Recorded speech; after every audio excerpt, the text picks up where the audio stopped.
Amadas mujeres de oración, pues arrancamos con este estudio de Hechos 5.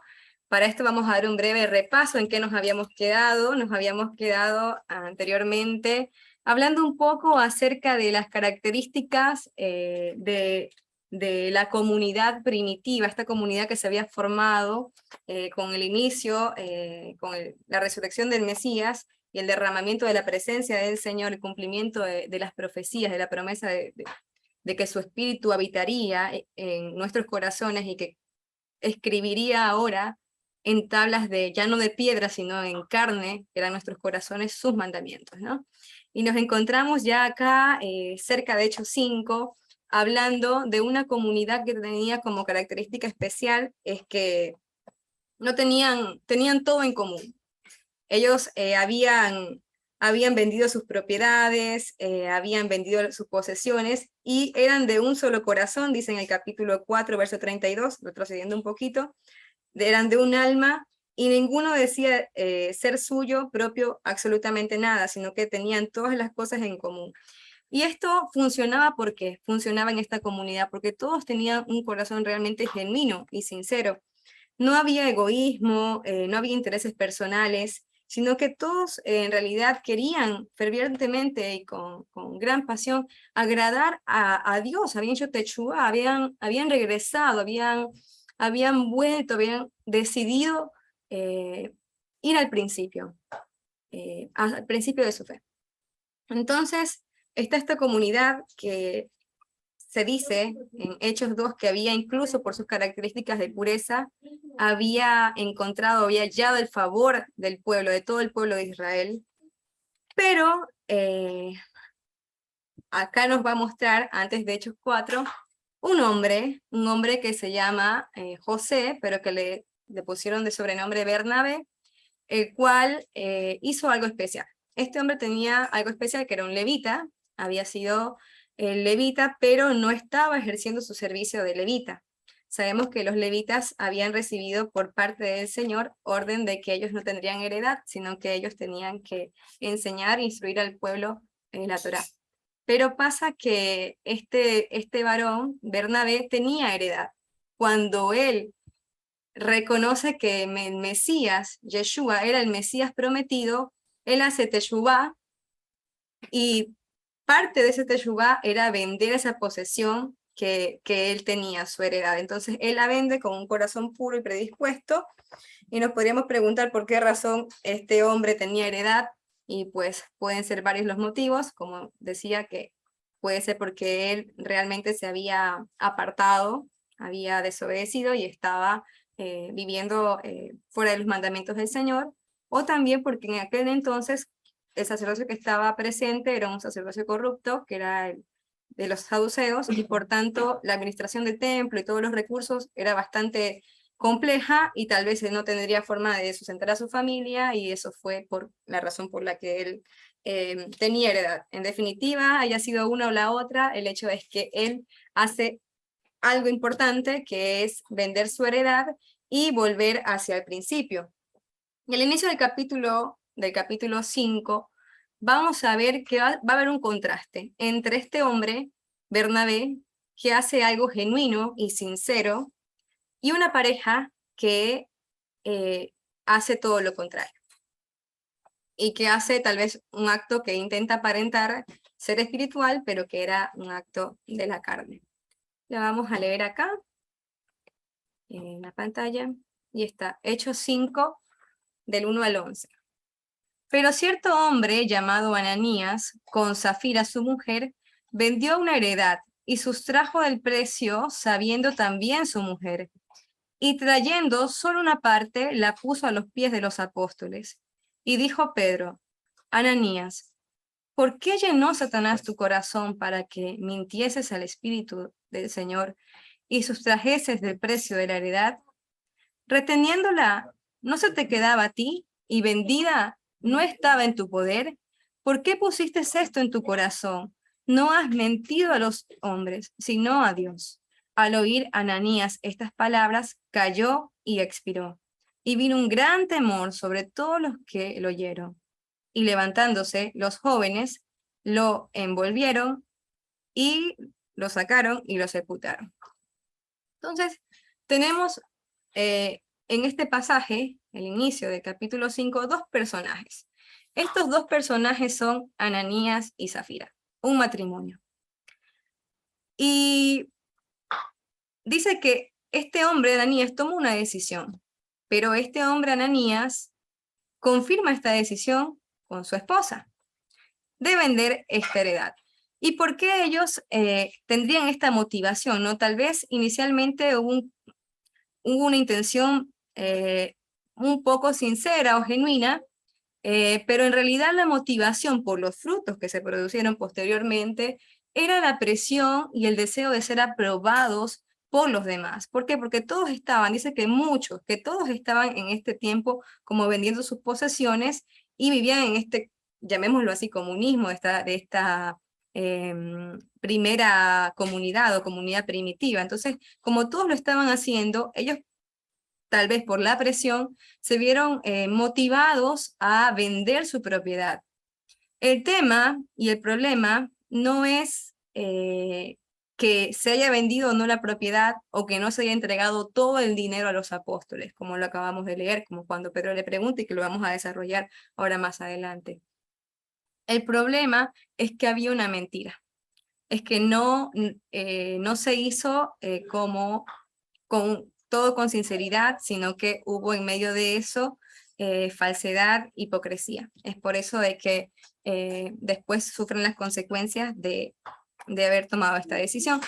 Pero yo quiero hablar en esta mañana algo que por ahí podemos pasar un poquito desapercibidos cuando leemos este versículo, no le ponemos tal vez profundidad, podría decirlo, pero que para nosotras mujeres es sumamente importante, es qué hizo la esposa. O sea, está Ananías, quien él decide, hay una motivación en él por aprobación, por emoción, por impulso, decide vender su heredad, ¿sí? Sin que nadie lo hubiera estado presionando, él decide vender su propiedad, pero él decide a la vez también sustraer parte de ese precio y no entregarlo todo como él lo había prometido.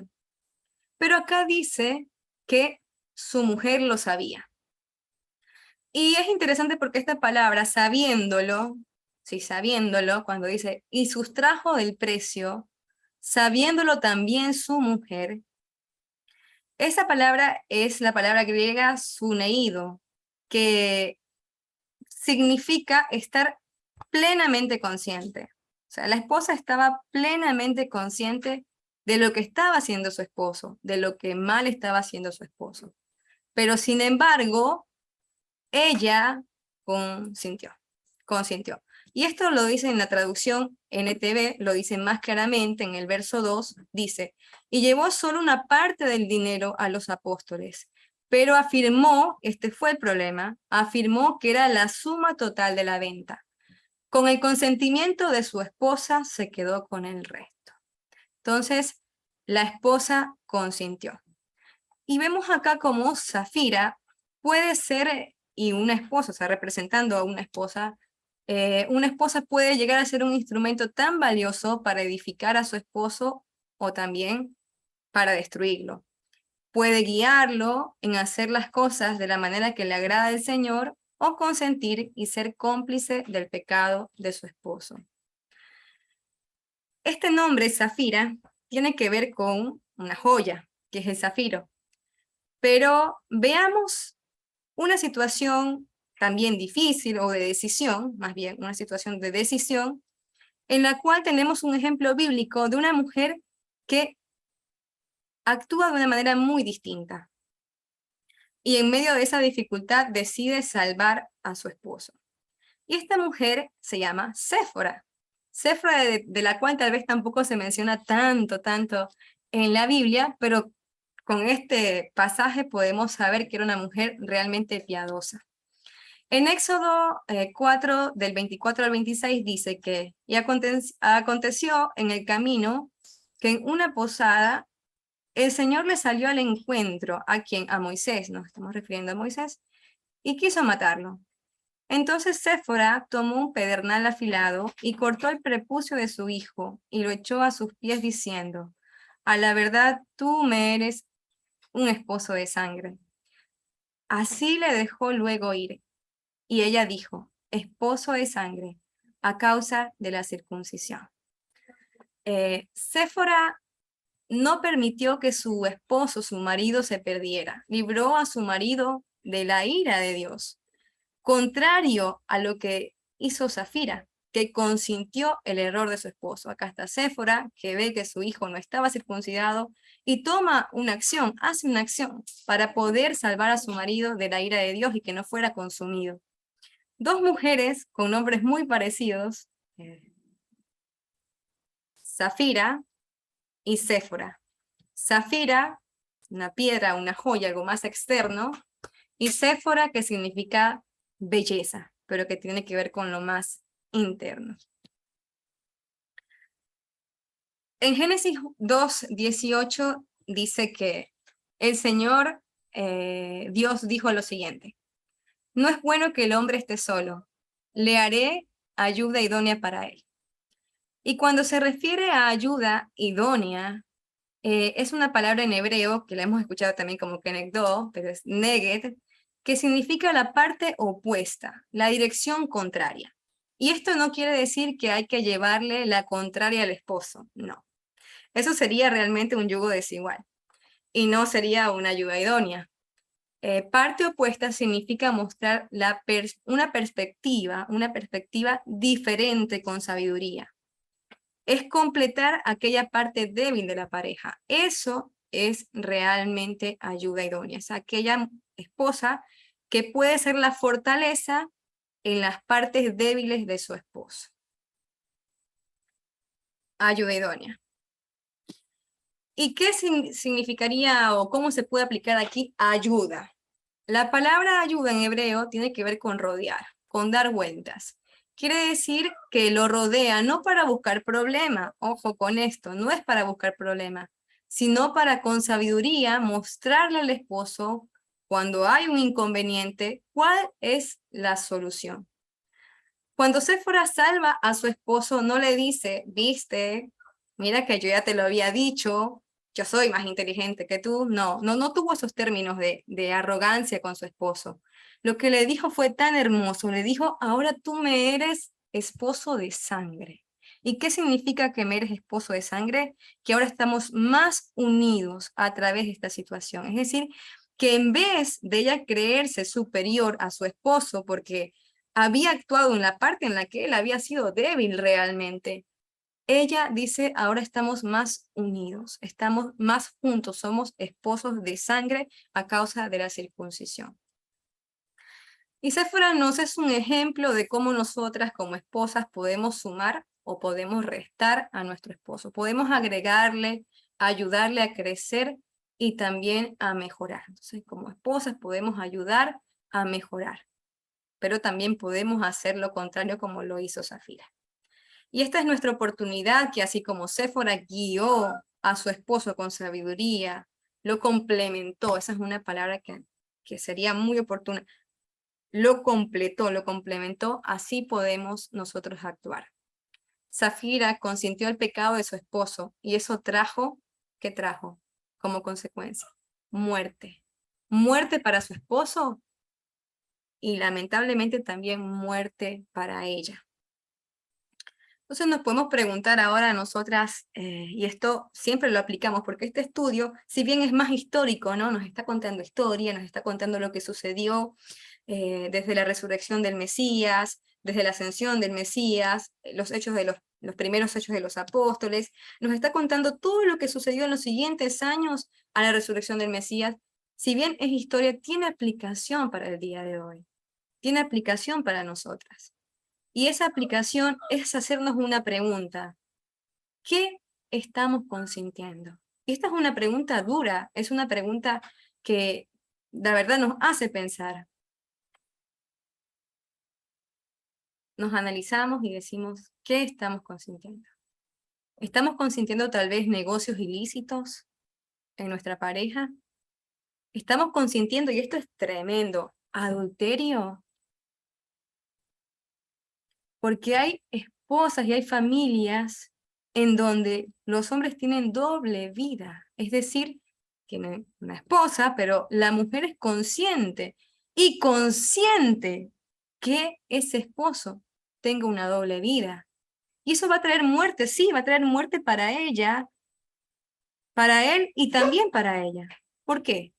Porque las enfermedades de transmisión sexual pueden tocar a su puerta, y aquello que le pasó a Ananías, que murió, y luego por ese pecado también Zafira, también le puede ocurrir. Yo he tenido casos cercanos, muy dolorosos, de compañeras médicas que han contraído VIH, el virus de inmunodeficiencia humana, a causa de tolerar el adulterio de sus esposos. Y esta es una confrontación bastante fuerte, lo sé, pero es necesaria, porque el Señor nos manda a través de su palabra, y lo vamos a leer ahora, a través de su palabra, a no consentir el pecado. Tal vez estamos también tolerando en nuestro esposo, lo digo porque somos mujeres, ¿no? La murmuración, estamos tolerando la murmuración entre la pareja, a pesar de conocer la instrucción del Señor. ¿Sí? Vamos a examinarnos y a ver qué de esto, qué de esto puede ser que estemos consintiendo como esposas. Ahora me dirá tal vez alguna, bueno, es más fácil, obviamente, cuando el esposo está en la Torá, obviamente, ¿no? Si el esposo está estudiando los mandamientos y quiere aplicar los mandamientos del Señor, todo es más sencillo, es verdad. Pero también recuerde que la palabra del Señor dice que si ese esposo consiente que esta mujer pueda estudiar con libertad su palabra, ¿sí? Digo por qué esto, porque a paz nos llamó el Señor. O sea, estar con un esposo que te permite estudiar su palabra, tú puedes santificarlo. Tú puedes, a través de tu testimonio de vida, mostrar un cambio tan profundo que pueda conmover a ese hombre y llevarlo al arrepentimiento. Claro que sí. Pero también a paz nos llamó el Señor. Es decir, si hay maltrato, si hay violencia física, ni se diga. Si hay adulterio que te pueda contagiar de enfermedades. No, a paz nos llamó el Señor. ¿Sí? Pero si este esposo ha consentido que tú puedas estudiar la palabra del Señor, con sabiduría, con las palabras apropiadas, te puedes acercar y darle un consejo. Y si él no escucha, ten por seguro que esa sangre no corre sobre ti. Y así lo dice el profeta Ezequiel en el capítulo 3:18. Cuando yo dijere al impío, fíjense, al impío, de cierto morirás, y tú no le amonestares ni le hablares, para que el impío sea percibido de su mal camino a fin de que viva, el impío morirá por su maldad, pero su sangre derramaré de tu mano, o demandaré de tu mano. Por esto, este día estamos siendo bastante frontales en este tema, un tema que muchas veces no se puede tocar, porque yo sé también que cada caso es particular, pero la palabra del Señor y sus mandamientos son precisos y son muy claros. Pero somos nosotras las que vamos a decidir, ¿no? Esto no es para juzgar la vida de nadie. Esto es para que nosotras analicemos nuestra situación personal y sepamos que el Señor nos demanda ese buen consejo al esposo.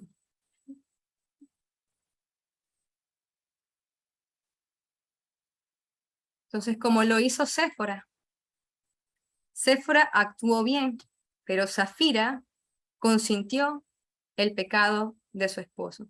Y Levíticos 19:7 nos dice: no abrigues en tu corazón odio contra tu hermano. Reprende a tu prójimo cuando debas reprenderlo. No te hagas cómplice de su pecado. Romanos 1:32, para nombrar un poco más de versos que respaldan esto que les estoy hablando. Ya tenemos un profeta diciéndolo. Quienes, habiendo entendido el juicio de Dios, que los que practican tales cosas, bueno, venía hablando de mentira, idolatría, hechicería, algunas cosas muy malas y abominables, son dignos de muerte.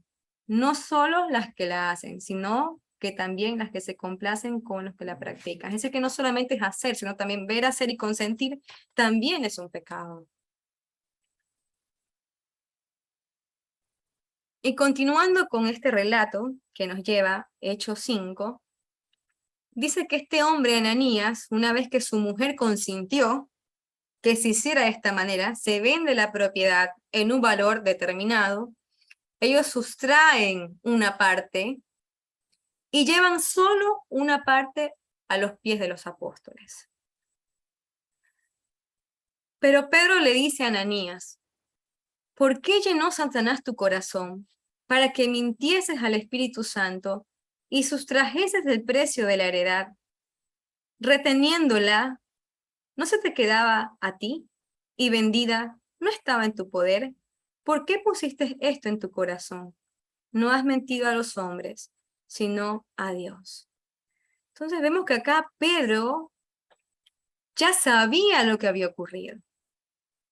¿Y cómo se enteró Pedro de esto, no? Seguramente, obviamente estos negocios no eran que eran privados, eran términos poco públicos. Y seguramente ya él lo sabía o tal vez se lo reveló Dios. Bueno, no sabemos realmente cómo fue. La cuestión es que, como lo dice, está escrito en Lucas 8:17, porque nada hay oculto que no haya de ser manifiesto, ni escondido que no haya de ser conocido y de salir a la luz.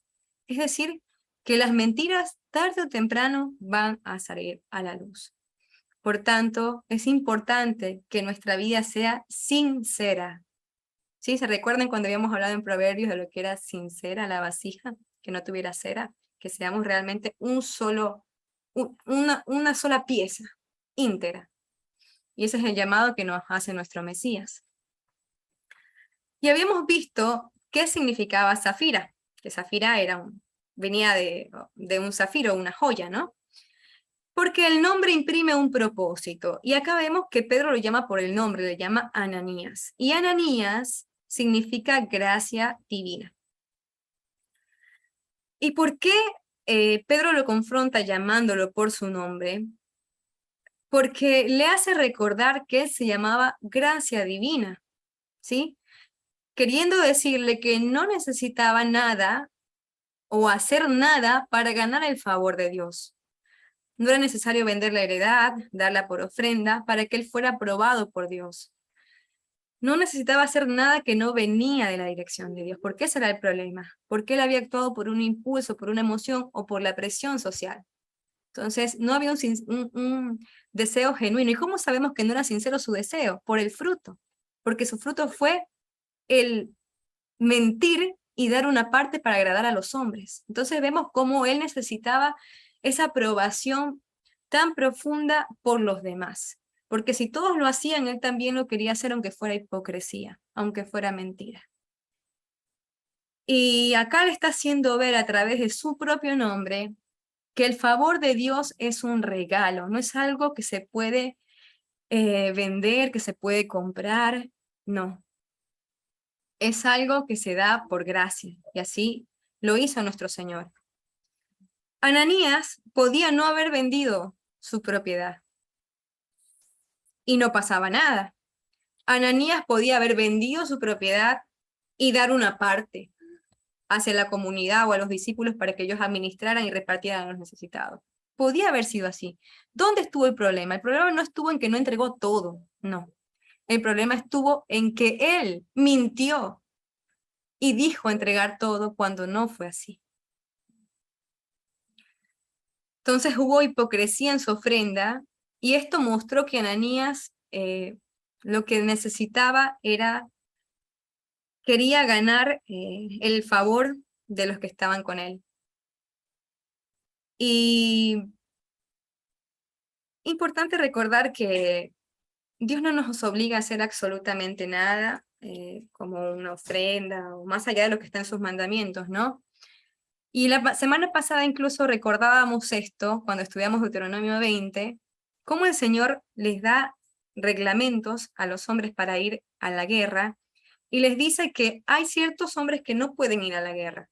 Y dentro de estos recordábamos que aquellos que habían sembrado un viñedo y no habían disfrutado de ella, aquellos hombres que habían construido una casa y tampoco habían disfrutado de ella, o que recién se habían casado y no habían estado con su esposa, a ellos tenían prohibición de ir a la guerra.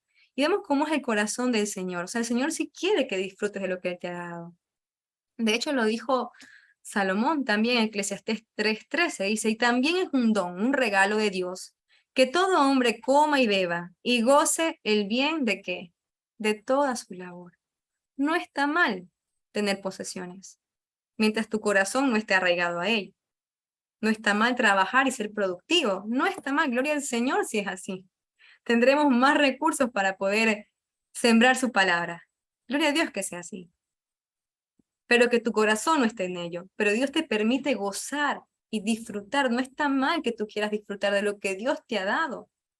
Y Dios le había dado esa heredad a, a este varón, a Ananías, y no se la había demandado. Fue él el que decidió hacerlo.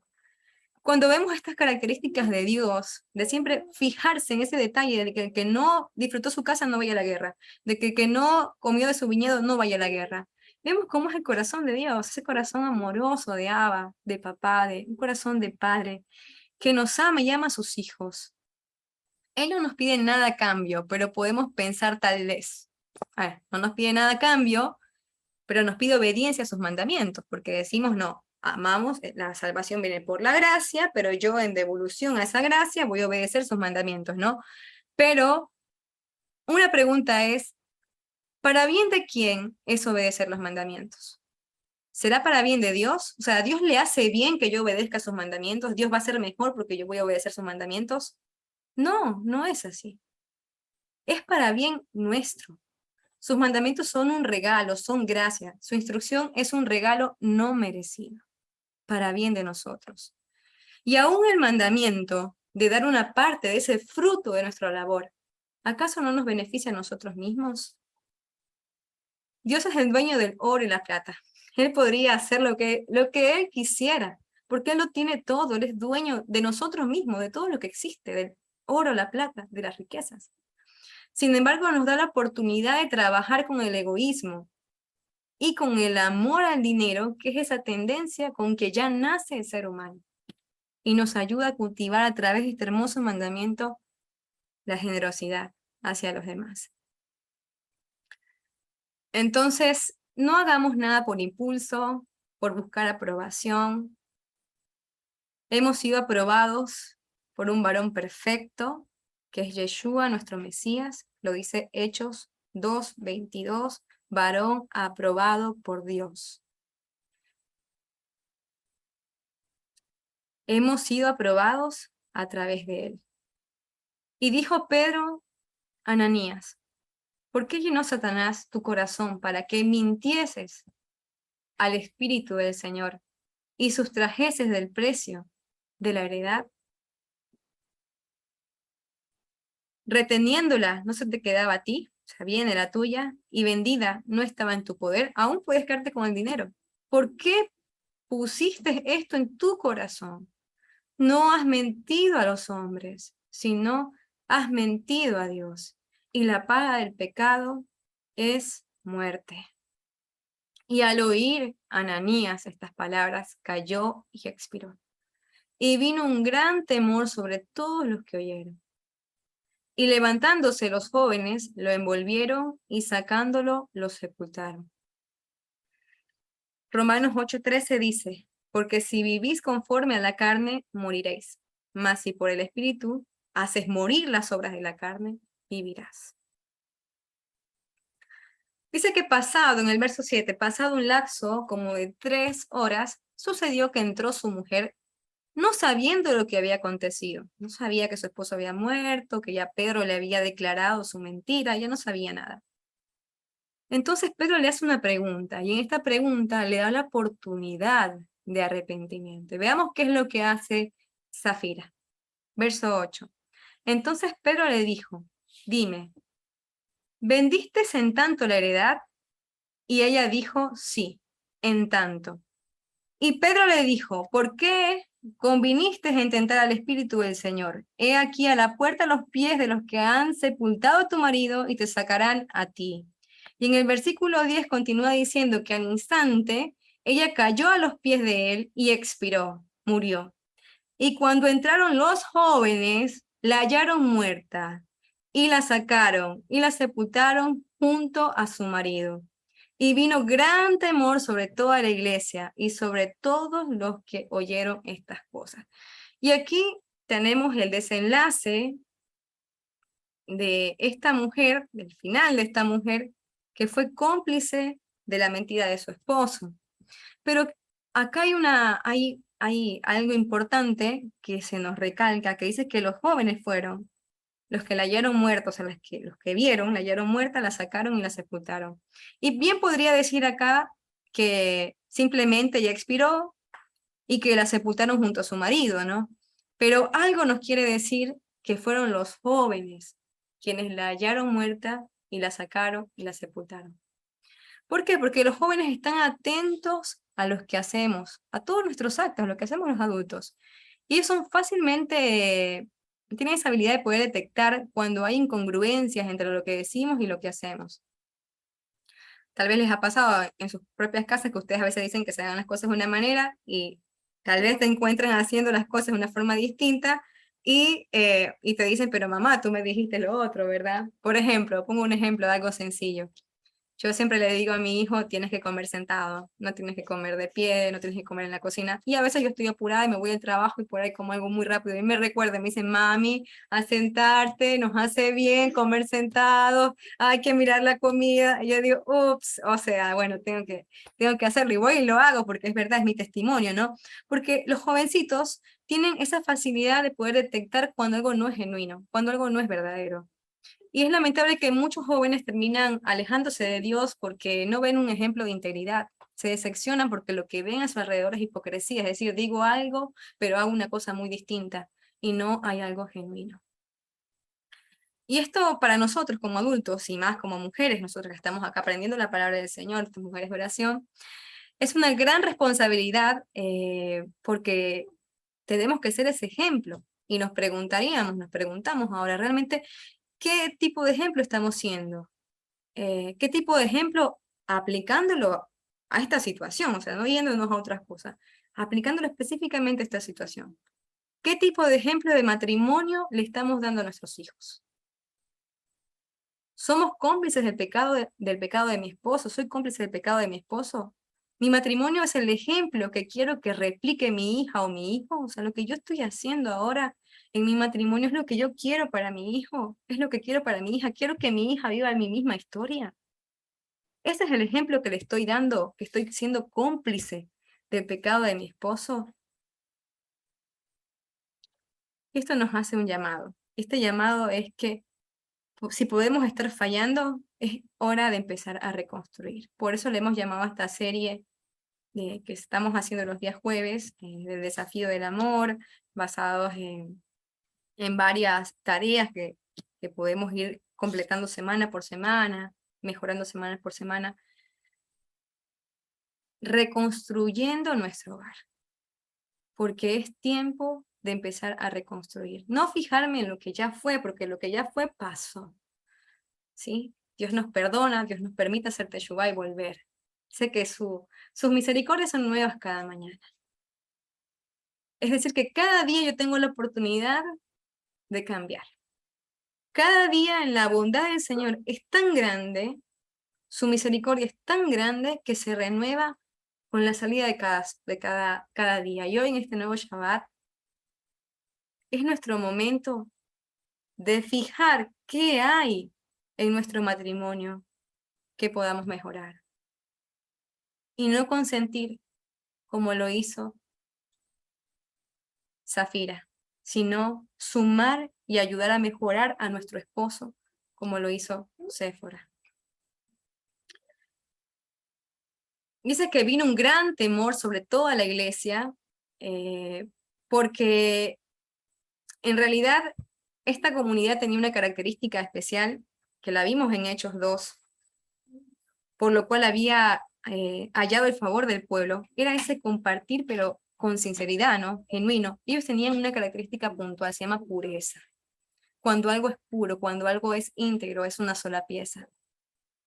Entonces, al ver que esto había ocurrido, sé que hubo gran temor tanto en la iglesia como también en los que oyeron lo que había sucedido. Y es que en este momento Dios estaba cortando el pecado de esa comunidad que tenía que ser pura. Después de esta trágica narración de este matrimonio y esta comparación entre Bernabé y Ananías, prosiguen los hechos de los apóstoles. Dice que los apóstoles sanan a muchos, y ahora lo voy a leer a partir de este versículo en adelante hasta finalizar este capítulo de la versión NTV, porque ya que es historia, nos sirve mucho, es mucho más fácilmente comprensible que podamos leerla desde esta versión. El verso 12 dice que los apóstoles hacían muchas señales milagrosas porque andaban en integridad, porque tenían poder que les daba la pureza que había en ellos, y maravillas entre la gente. Y todos los creyentes se reunían con frecuencia en el templo, y aquí lo subrayé, ¿por qué lo puse en otro tono de color y subrayado? Porque dice que todos los creyentes, creyentes en que en el Mesías, se reunían con frecuencia ¿en dónde? En el templo, no en ningún otro lugar, no en una nueva iglesia, una nueva congregación, no. Todos los creyentes se reunían con frecuencia en el templo, en el área conocida como el Pórtico de Salomón. Es el lugar en donde donde después de sanar al cojo, empezó a predicar el apóstol Pedro, este lugar. Pero nadie más se atrevía a unirse a ellos, aunque toda la gente los tenía en alta estima, ¿sí? Sin embargo, cada vez más personas, multitudes de hombres y mujeres creían y se acercaban al Señor. Y como resultado del trabajo de los apóstoles, la gente sacaba a los enfermos a las calles en camas y camillas para que la sombra de Pedro cayera sobre algunos de ellos cuando él pasaba. Verso 16. Multitudes llegaban desde las aldeas que rodeaban a Jerusalén y llevaban a sus enfermos y a los que estaban poseídos por espíritus malignos, y todos eran sanados. Posteriormente los apóstoles enfrentan oposición. En el verso 17 dicen que el sumo sacerdote y sus funcionarios, que eran saduceos, ya habíamos hablado de esto de los saduceos que estaban a cargo del templo, se llenaron de envidia, arrestaron a los apóstoles y los metieron en la cárcel pública. Pero un ángel del Señor llegó de noche, le abrió las puertas de la cárcel y los sacó. Luego les dijo, ¿vayan a dónde? Vayan al templo y denle a la gente este mensaje de vida. ¿Y cuál era el mensaje de vida? Que Yeshua era el Mesías. Ese era el mensaje que tenían que proclamar. Y así, al amanecer, los apóstoles entraron en el templo como se les había dicho y comenzaron a enseñar de inmediato. Y cuando llegaron, el sumo sacerdote y los funcionarios convocaron al Concilio Supremo, es decir, a toda la asamblea de los ancianos de Israel. Luego mandaron a sacar a los apóstoles de la cárcel para llevarlos a juicio. Pero cuando los guardias del templo llegaron a la cárcel, los hombres ya no estaban. Entonces regresaron al concilio y dieron el siguiente informe. La cárcel estaba bien cerrada. Los guardias estaban afuera en sus puestos, pero cuando abrimos las puertas, no había nadie. Verso 24. Cuando el capitán de la guardia del templo y los sacerdotes principales oyeron esto, quedaron perplejos y se preguntaban en qué iba a terminar todo este asunto. Entonces alguien llegó con noticias sorprendentes. Los hombres que ustedes metieron en la cárcel están en el templo enseñando a la gente. El capitán fue con los guardias del templo y arrestó otra vez a los apóstoles, pero sin violencia, porque tenían miedo de que la gente los apedreara.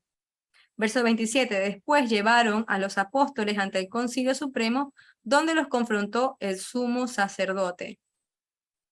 Y les dice ese sumo sacerdote, les ordenamos estrictamente que no enseñen nunca más en el nombre de este hombre, les dijo. En lugar de eso, han llenado toda Jerusalén con enseñanza acerca de él y quieren hacernos responsables de su muerte.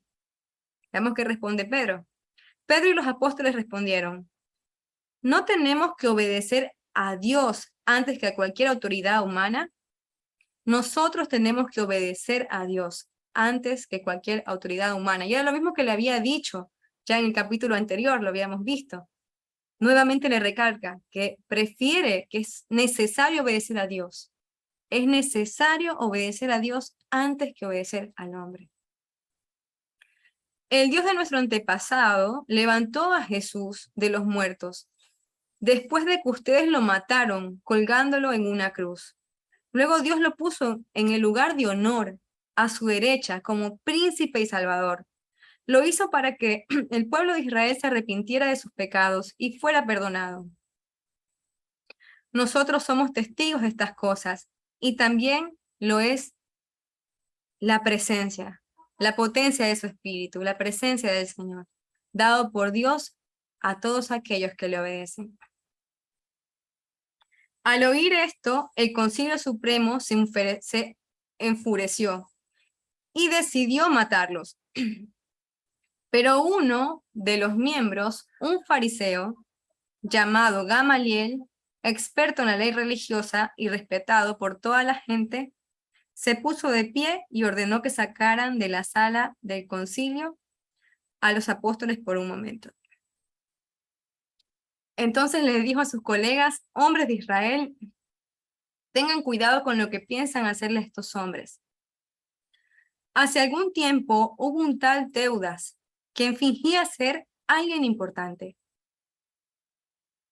Unas 400 personas se le unieron, pero a él lo mataron y todos sus seguidores se fueron cada cual por su camino. Todo el movimiento se redujo a nada.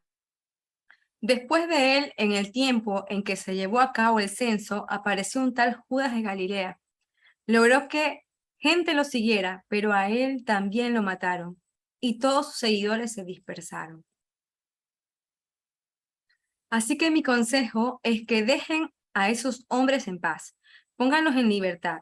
Si ellos están planeando o actuando por sí solos, pronto su movimiento caerá. Pero si es Dios, ustedes no podrán detenerlo. Tal vez hasta se encuentren peleando contra Dios. Y vemos la sabiduría de este hombre. ¿Y por qué?